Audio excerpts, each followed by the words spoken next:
Morning বন্ধুরা, তোমরা সব কেমন আছো? ভালো আছো তো? আমিও ভালো আছি। তো দেখো, আমি এখন মাঠে এসেছি ভাত নিয়ে আমার কর্তামশাইয়ের জন্য। উনি কাজ করতে এসছে। তো দেখো এইদিকে কাজ হচ্ছে, দেখো তোমাদেরকে একটু দেখাই। ওই যে ভ্যানে মানে গাড়িতে মাটি লোড হচ্ছে, ওই দেখো সবাই কাজ করছে। আমি ভাত নিয়ে চলে এসেছি। আর প্রচণ্ড তো রৌদ্র দেখতে পাচ্ছ। আর এসছি কোথায়, দেখো একটা পুরানো ভাঙা বাড়ি রয়েছে।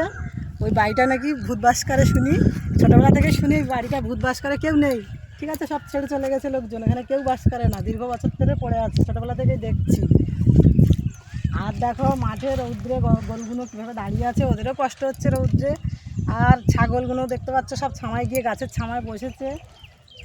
তো আমি তো রান্না করে ভাত নিয়ে চলে এসেছি। আমি কি রান্না করেছি বলো তো?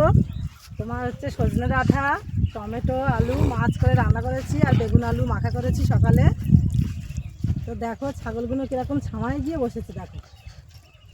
আর ঘরটা দেখতে পাচ্ছ অনেক বছরের ঘর, কিন্তু এটা নাকি ভূত থাকে সবাই বলে, কিন্তু আমি তো ভূত দেখতে পাচ্ছি না। কোনো ছাগল শুধু চড়ছে, কোনো ভূত নেই। কিন্তু রাতে আসলে হয়তো দেখা যাবে, দিনের বেলা বলে দেখতে পাচ্ছি না। তো তোমরা সবাই ভালো দেখো এবং সুস্থ দেখো।